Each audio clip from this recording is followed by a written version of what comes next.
기록에 따르면 최고 부흥기 때는 15,000명 정도의 인구도 있었다고 합니다. 그러다가 침략자도 오고 천연두라는 질병, 매독 같은 전염병, 외부에서 들어온 거겠죠. 이런 일들이 발생하며 1877년에는 110명까지 인구가 줍니다.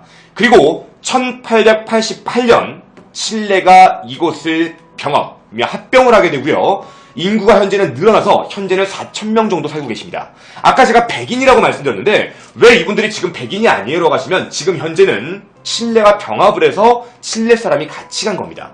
그래서 칠레와 함께 있다 보니 이제 약간의 이제 색깔이 좀 섞인 그런 부분이죠. 원래는 백인이었다고 합니다. 그럼 여러분, 우리가 여기서 생각을 좀 해봐야 될 게 있는 겁니다.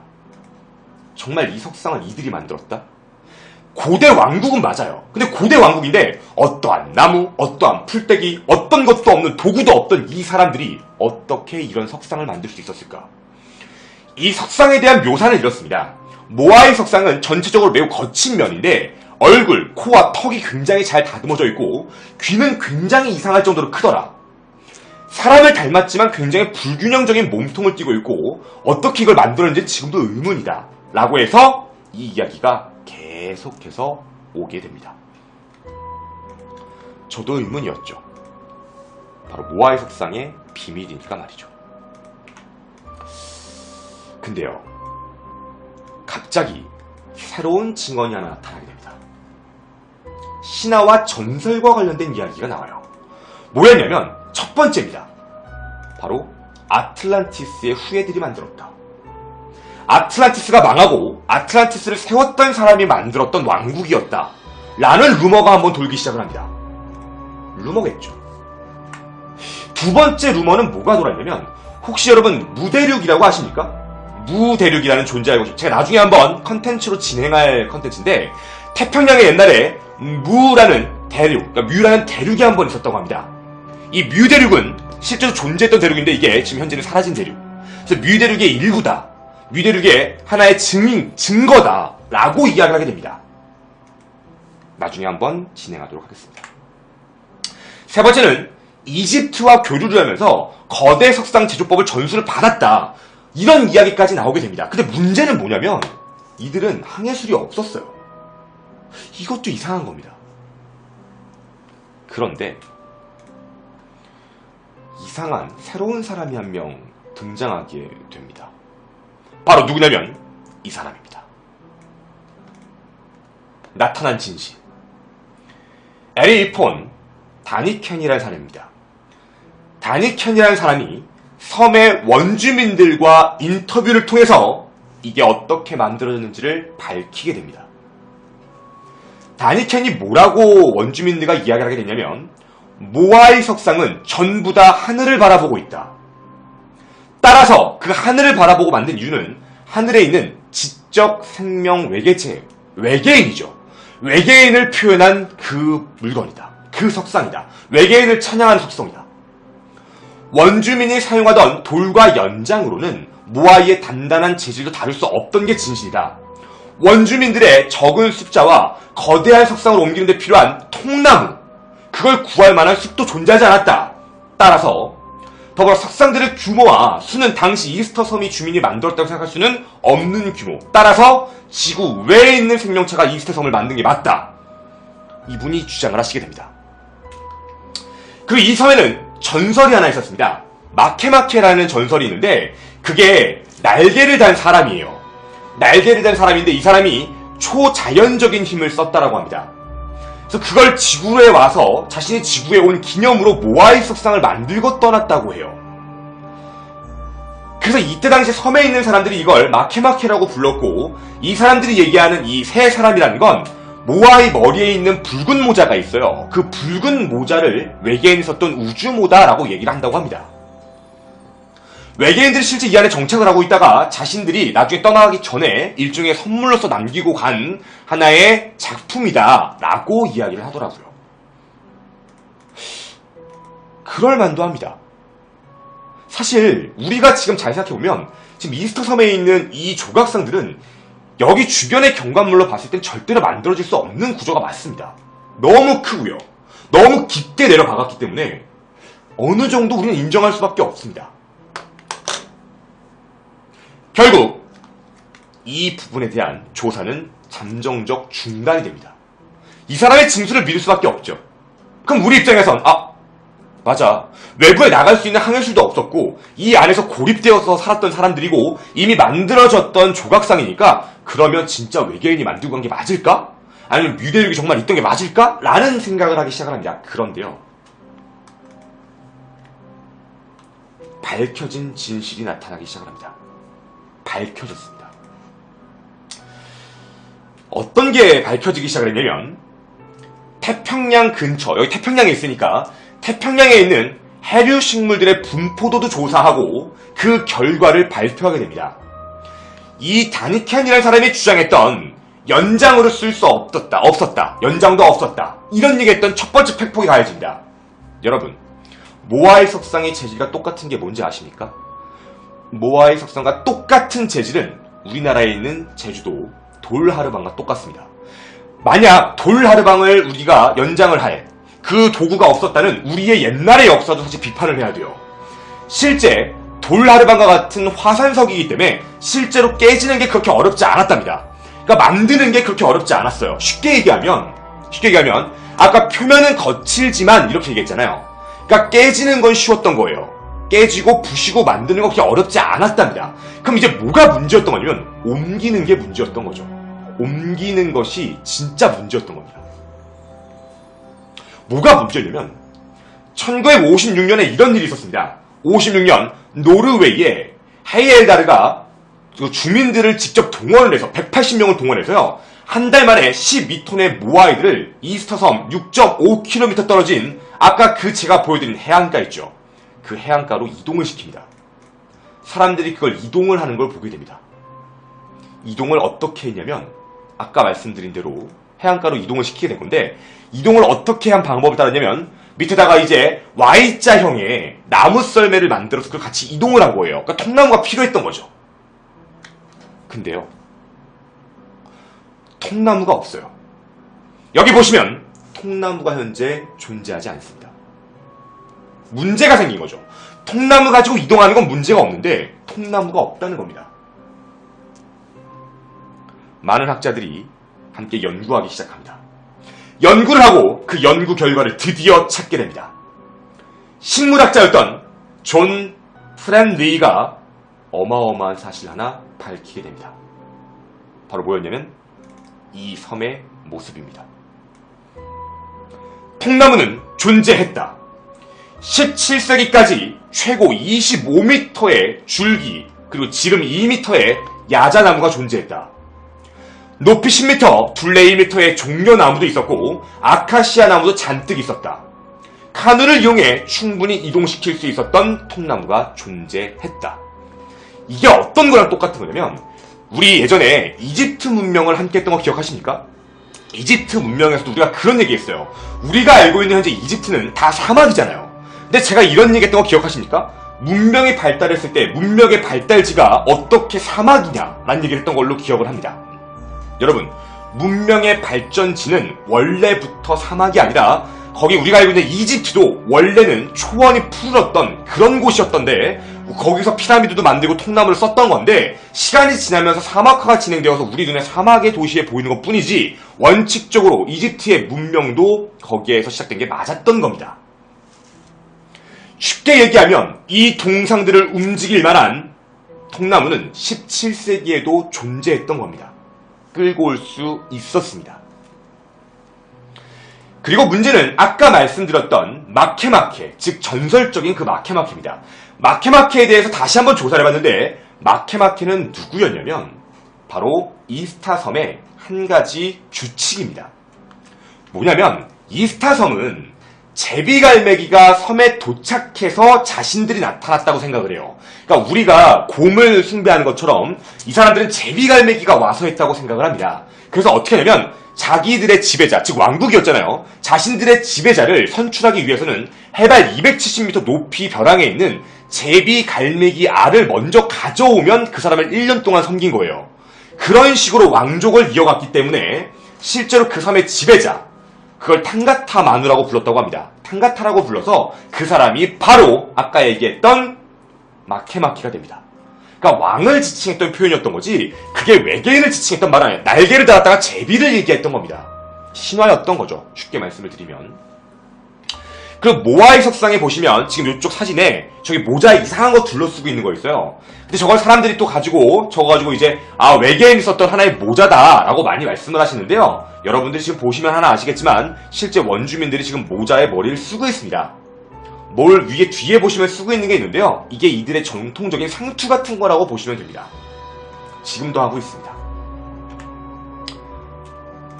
결국엔 돈과 관광 명소로서 이스터 섬은 어마어마하게 발달하게 됩니다.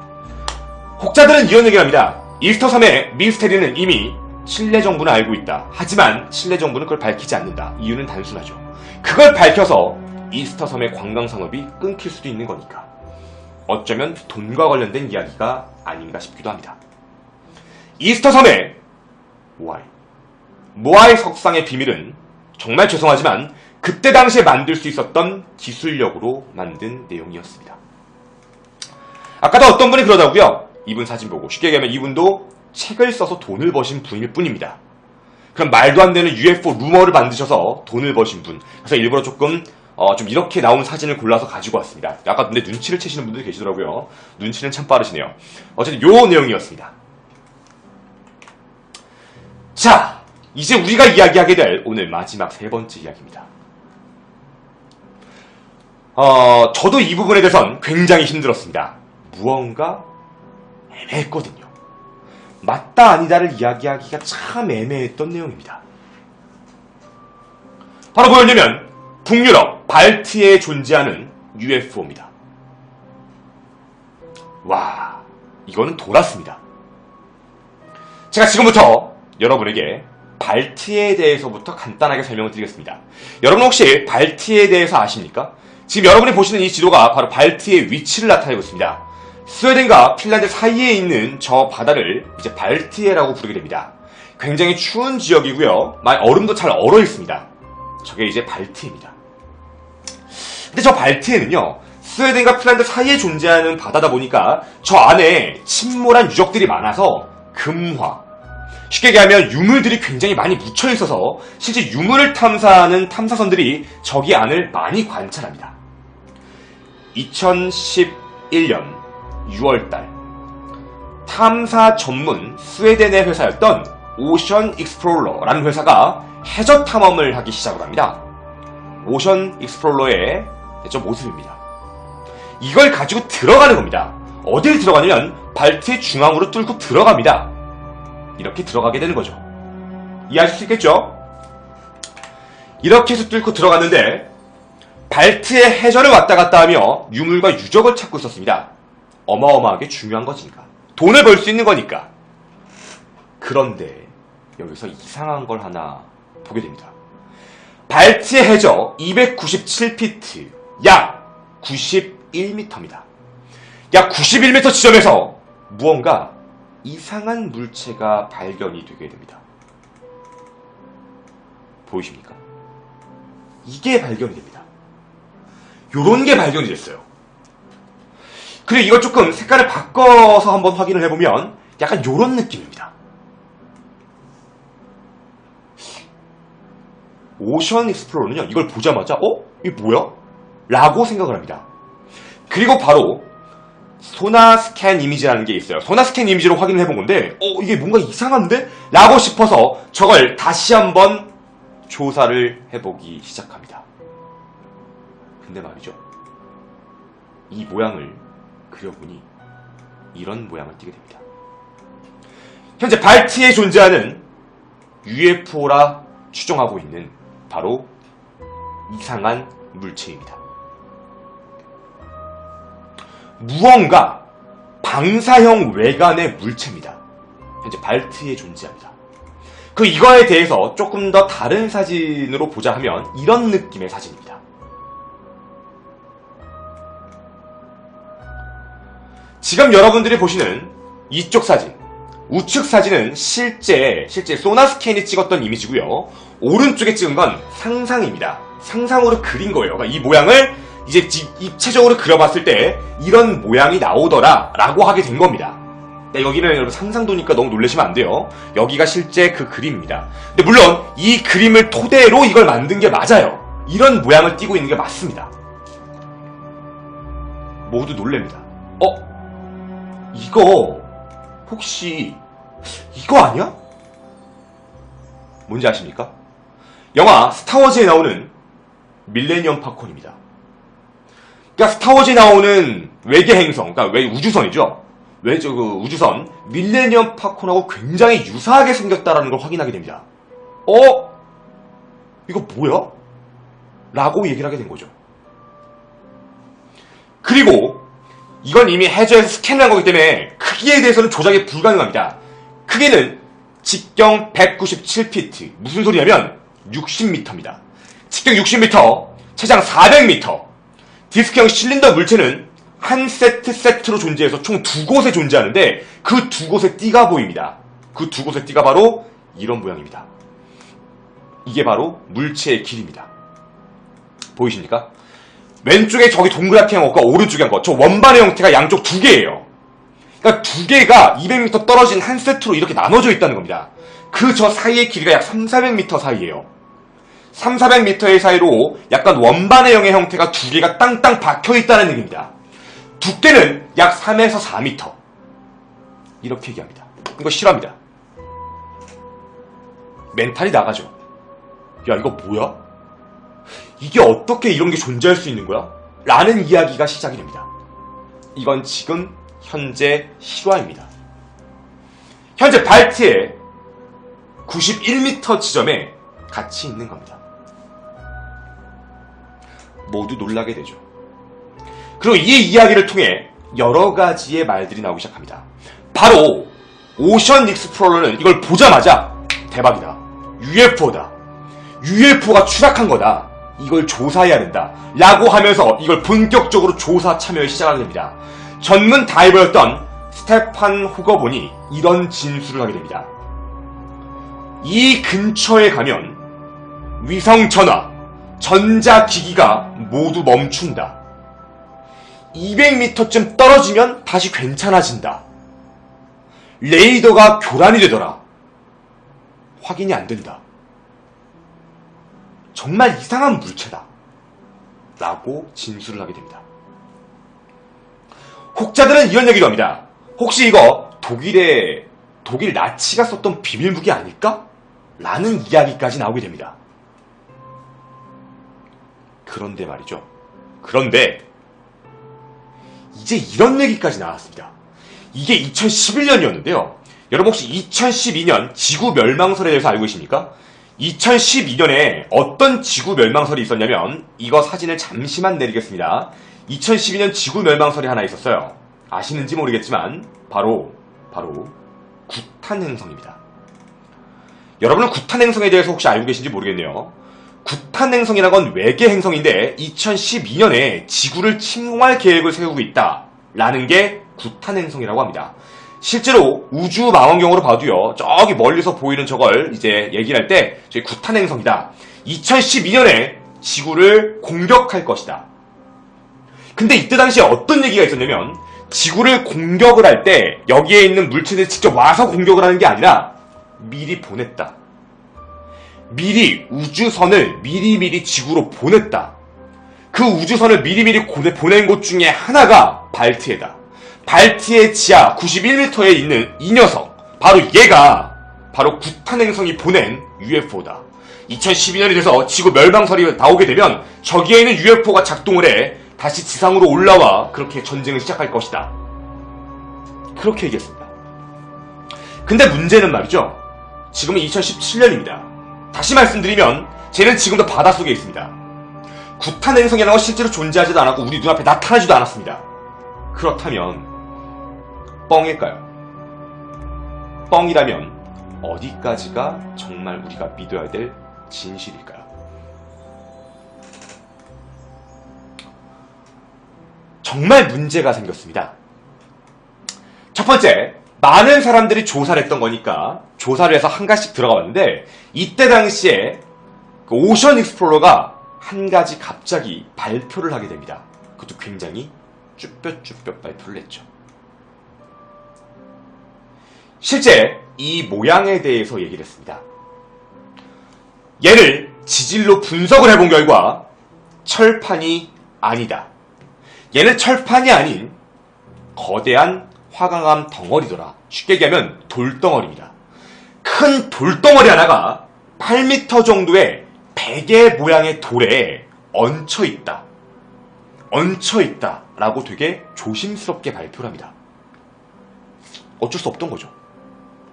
그게 철판이 아니었던 거예요. 그냥 돌대인 겁니다. 아, 하늘을 날 수 있는 녀석은 아니에요. 화강암 덩어리라는 건 이 지하에 바다에 원래 있었던 모양인데 문제는 이런 모양이 왜 만들어졌는지에 대해선 밝히지 못했습니다. 왜냐하면 오션 익스플로러는 이게 화강암 덩어리다 라는 걸 알자마자 탐사를 멈추게 됩니다. 탐사 끝. 물론 아직 여러분들에게 이야기하기는 어렵지만 유튜브에서 공개적으로 이야기하기는 어렵지만 제가 직접 구글링을 통해 찾은 이 녀석의 비밀에 대한 이야기도 몇 가지 있기는 합니다. 물론 유튜브에 올릴 수 없죠. 그게 본방의 묘미인 거니까. 우리 본방에서 항상 끝나면 이야기했던 그런 거니까 유튜브 분들 정말 죄송합니다. 정확하게 알려져 있지 않은 정보를 유튜브에 얘기했다가 너무 많은 공격을 받을 수 있어서 그러는 거니까 양해 좀 부탁드리겠습니다. 어쨌든 그건 좀 이따 얘기하기로 하고요. 그러면 이제 여러 가지 문제점이 생긴 겁니다. 아니 어떻게 위성전화하고 그런 나머지 부분에 대해서는 전화가 안 된 겁니까? 이게 문제가 뭐였냐면 발트의 중앙에 있었습니다. 발트의 중앙의 정치에 있었기 때문에 중앙 쪽에서는 신호가 잘 안 잡혔던 것 뿐이었던 거지. 그래서 200m 바깥으로 나가는 게 핀란드나 아니면 스웨덴 쪽으로 가면 상관이 없었다는 겁니다. 어쩔 수 없었던 거죠. 우리는 UFO라고 믿었지만 UFO가 아니었던 겁니다. 북유럽의 발트에 대한 바로 미스테리였습니다. 아쉬웠습니다. 이런 미스테리 극장, 제가 1년의 프로젝트로 준비하고 있는 바로 외계인 미스테리 두 번째 시간입니다. 1탄, 외계인이 TV에 나와서 짓거린 것, 그거 뻥이다. 그걸 팩폭하고 정확히 2달 뒤에 여러분들과 함께 이야기한 게 바로 외계인의 흔적에 대한 3가지 팩트 폭격이었습니다. 바로 뭐였냐면 크롭서클, 미스테리 서클은 실제 사람이 만든 것이다. 둘째, 이스터 섬에 있는 모아이 석상도 실제 만들 수 있었던 분명한 가능성이 있다. 마지막, 북유럽 발트의 UFO는 실제 철판이 아닌 돌로서 만들어진 하나의 작품일 뿐이다. 외계인의 흔적을 찾아봤습니다. 제가 2탄까지 진행하면서 제가 느낀 건 아직까지 외계인은 없습니다. 저도 외계인을 믿고 있습니다. 이 거대한 우주에 우리만 살고 있다는 건 말이 안 됩니다. 너무 이기적인 발상이죠. 하지만 정말 외계인이 존재한다면 우리의 그 증거가 필요하지만 우리가 그동안 찾은 그 증거는 모두 반박이 되었던 증거죠. 그럼 우리가 이렇게 한번 얘기를 해보겠습니다. 제가 여러분들과 지금까지 자료 조사한 이 모든 내용은 참고 문헌, 그리고 구글링, 이런 모든 내용의 외국 번역 사전을 전부 다 해서 갖고 왔습니다. 나름대로 영어 강사다 보니까. 여러분들에게 여쭤보겠습니다. 외계인은 정말 있다고 보십니까? 미스터리 극장 외계인의 존재 3탄 1년 프로젝트입니다. 3탄 기대해주시고 제가 외계인의 존재에 대한 여러가지 흔적을 더 찾아보도록 노력하겠습니다. 저희 본방은 오늘 이야기에서 하지 못한 이야기들을 몇 가지 하기로 하고요. 우리 유튜브는 여기서 오늘 마치도록 하겠습니다. 이런 미스터리 극장의 김원이었습니다. 감사합니다.